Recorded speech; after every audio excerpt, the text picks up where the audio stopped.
제82화 금나라는 송나라를 어떻게 멸망시켰나. 아골타가 건국한 금은 1125년 요나라를 멸망시키고 칼끝을 어제까지 동맹국이었던 송나라로 돌렸습니다. 그동안 금나라는 요나라 멸망을 목표로 국력을 집중했지만 다음 목표는 송나라가 된 것입니다. 요나라를 멸망시키기 전인 1120년에는 공동 목표를 위하여 송과 금은 해상의 맹약을 맺었습니다. 첫째, 금나라는 중경을 공략하고 송나라는 연경을 공략한다. 둘째, 요를 멸망시킨 후 금나라와 송나라는 만리장성을 경계선으로 하며 연운 16주는 송나라가 차지한다. 셋째, 송나라는 지금까지 요나라에 바치던 세공을 그대로 금나라에 보낸다. 송나라를 세운 조광유는 후주 친위군의 장수로 7살이 어린 황제로부터 선양을 받아 황제에 올랐지만 자신이 주변 장수들 가운데 언제 재위를 노리는 자가 나타날지 두렵기만 하였습니다. 조광유는 자신의 신복 조보에게 물었습니다. 당나라 말기로부터 수십 년 동안 황제의 자리는 이 집에서 저 집으로 무려 8번이나 옮겨졌는가 하면 전란이 끊긴 적이 없었다. 그 원인이 도대체 어디에 있으며 황제의 자리를 오래 차지할 수 있는 좋은 방법은 무엇인가? 조보가 대답하였습니다. 전란이 끊이지 않고 세상이 어지러운 것은 군인들의 힘이 황제보다 세기 때문입니다. 천하의 태평을 유지하는 특별한 비책은 없습니다. 그저 군인들이 손에 있는 권력을 박탈하여 그들의 힘을 폐하의 손에 넣는 일이 기묘한 일입니다. 조보의 말을 듣고 조광유는 자신의 창업종지들인 장수들을 불러 모두 건하게 술에 취했을 때 말문을 열었습니다. 그대들의 힘으로 짐은 황제가 되었지만 즐겁지만은 않소. 밤마다 편하게 잠도 잘 수가 없단 말이오. 장수들은 황제 조광윤의 말에 당황하였습니다. 무슨 뜻인지 알아듣도록 말씀해 주시기 바랍니다. 그대들이야 충성스러운 나의 부하들이지만 그대들의 부하 가운데는 더 출세하고 싶어하는 자도 있을 것이오. 만약 그들이 왕관을 내밀고 부추기면 그대들은 어떻게 하겠소? 반대할 까닭이 없지 않겠소? 장수들은 조광윤 앞에서 무릎을 꿇고 눈물을 흘리며 대답하였습니다. 신들이 어떻게 해야 좋을지 하교하여 주십시오. 조광윤은 부드럽게 말했습니다. 사람의 일생은 짧은 것이요. 그대들은 군사에서 손을 떼고 저택을 마련하고 매일 노래와 춤으로 여생을 즐겁게 보내도록 하는 것이 좋을 것이요. 송나라 조정은 장군들이 장악했던 군사권을 박탈하고 무관 대신 문관을 지방에 보내어 토호 세력을 규제하였습니다. 그간 관행적으로 일어나던 절도사들의 반란을 방지하기 위하여 지방의 군사력을 약화시키고 중앙으로 권력을 집중시켰습니다. 점차 혼란한 전국은 진정되었지만 외세의 침략에는 취약하였습니다. 천하를 통일한 송나라는 기세를 몰아 요나라가 차지한 연운 16주를 회복하려고 전쟁을 일으켰으나 강력한 기병대에 참패하였습니다. 송나라는 요나라에 매년 비단 20만 필, 은 10만 냥을 바치기로 약정하였습니다. 이를 전연의 맹이라고 부릅니다. 이후에도 송은 타국과의 분쟁을 제물로 해결하는 방법을 선택하였습니다.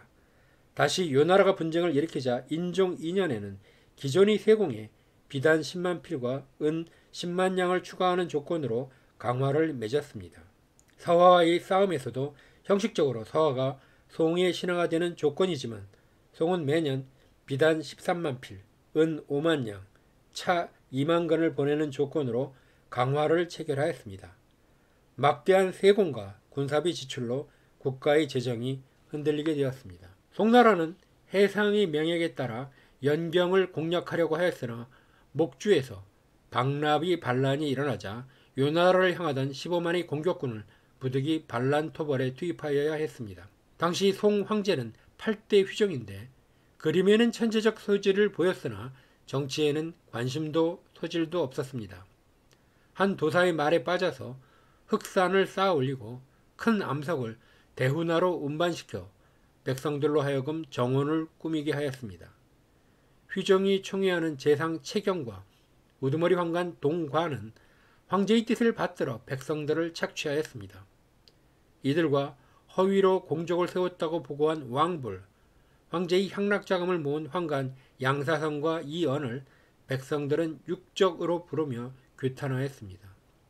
황제의 향락자금과 요, 금, 서화에 바치는 세공에 지친 백성들은 농가의 머슴 출신인 박납을 수령으로 추대하며 반란을 일으켰습니다. 1120년 10월 그들은 칠원에 집결하였고 박납은 성명을 발표하였습니다. 우리들 백성들은 1년 내내 피땀을 흘려 겨우 약간의 곡식과 옷감을 손에 넣을 수 있을 뿐인데 황제의 관리들은 그것을 빼앗아가고 있다. 그 밖에도 우리에게 이유 없이 매질을 하고 백성 죽이기를 밥 먹듯이 하고 있다. 세상에 이런 법이 어디 있단 말인가. 박납이 반란의 깃발을 올리자 열흘이 안 되어 10만 명의 무리가 모였고 절강, 앙위, 강서의 여러 주연에서도 반란에 가담하여 병력이 100만 명으로 확대되었습니다. 박납은 자신을 성공으로 칭하고 연호를 영락으로 정하였습니다. 송조정은 15만 대군으로 반란을 진압하였고 수령 박납을 체포하여 8월 수도 개봉에서 처형하였습니다. 요나라 연경을 함락시킨 금나라는 당초 약속을 지키려 하지 않았습니다.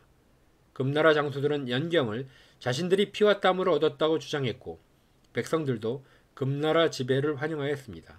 여러 차례 담판 결과 아골타는 연경을 빈 성인 상태로 송에 인도하되 전쟁 비용으로 특별세 100만 관전을 지불받기로 결정하였습니다. 1123년 4월 금나라는 점령한 연경에서 철수했으나 성내의 주민과 재물을 모두 이동시켜 송나라가 차지한 연경은 폐허나 다름이 없었습니다.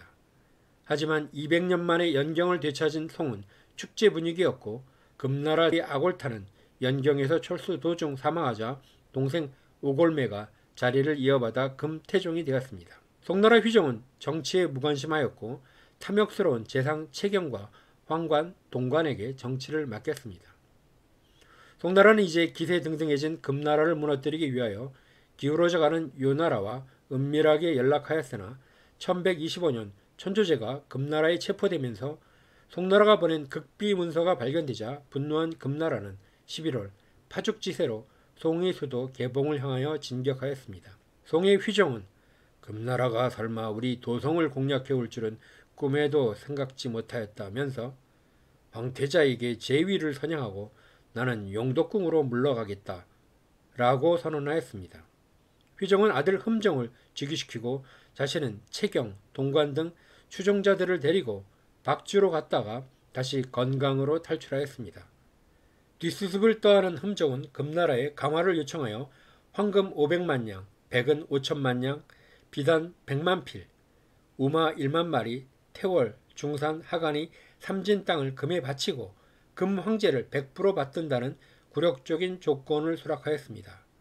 흠정은 강화파와 주전파 사이에서 오락가락하다가 곽경이라는 자가 도술로 한날 한시에 태어난 민간인 7,777명의 육갑 신병을 통하여 금군을 모두 물리칠 수 있다는 허무맹랑한 말을 믿고 도성문을 열었다가 육갑 신병은 순식간에 도륙당했고 금군은 피 한 방울 흘리지 않고 수도 개봉에 입성하였습니다. 1127년 금태종은 황제의 조서를 내려 별도의 현명한 자를 선택하여 변방의 울타리를 삼으라고 명령하면서 송의 황족과 중신들에게 성을 나오라고 독촉하였습니다.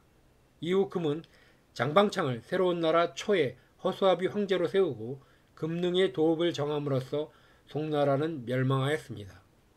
금군은 송의 수도 변경에서 나와 송왕조의 두 황제, 종실, 문무백관 등 천여 명을 압송해 북쪽으로 돌아갔습니다.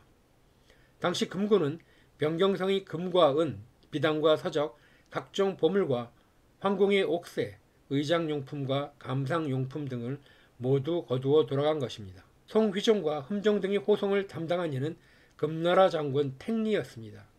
택리는 신안현에 이르자 이곳 현령과 함께 큰 연회를 베풀어 주 황후에게 노래를 불러 흥을 돋울 것을 명령했습니다. 과거 천상에서 보석으로 된 궁궐에 살았는데 이제는 풀숲에 있으니 이를 어찌 다 말로 할까? 몸을 굽혀 치욕을 당하니 이 한을 어찌 다 풀까? 어서 저 세상으로 가면 이 근심 끝낼 수 있을 텐데. 두 황제와 황후는 하염없이 눈물을 흘렸다고 합니다. 술에 취한 택리는 주황후를 불러 술시중을 들라 하였지만 주황후가 미동도 하지 않자 정신을 잃을 때까지 구타했다고 합니다. 더 이상 참을 수 없는 흠정이 화가 나서 택리의 무례함을 꾸짖자 택리는 칼을 뽑아 흠정을 죽이려고 했습니다. 신안현의 향리가 급하게 말리며 이들을 지탱포에 오라는 명령이 있었습니다. 지금 그들을 죽인다면 아마 장군께 불리할 것입니다. 라고 말리자 그제서야 택리는 칼을 놓았습니다. 1135년 유배지에서 죽었다고 알려진 송휘종이 포로로 있던 오국성 성관벽에 써놓았다고 전해지는 한시가 있습니다. 서풍은 밤새도록 떨어진 문을 흔들고 쓸쓸한 관사에는 침침한 등불 하나뿐. 고국적으로 고개를 돌리면 삼천리, 눈길은 남쪽 하늘에서 멈추고 기러기도 날아가지 않는구나. 휘종은 죽었지만 흠정은 고국으로 돌아갈 희망을 안고 꿋꿋하게 버티었습니다. 21년의 고통스러운 날들을 견디었습니다. 1156년 금나라 황제로 훗날 전패제라는 악명으로 불리는 해릉 양왕은 병사를 이끌고 남송 정벌에 나섰습니다. 출정식을 하며 병마를 검열하던 해릉 양왕은 포로가 된 흠정을 관역 삼아 화살을 난사하였습니다. 그리고 그의 시체를 군마로 짓밟게 하였습니다. 흠정은 61세의 나이로 세상을 떠났습니다.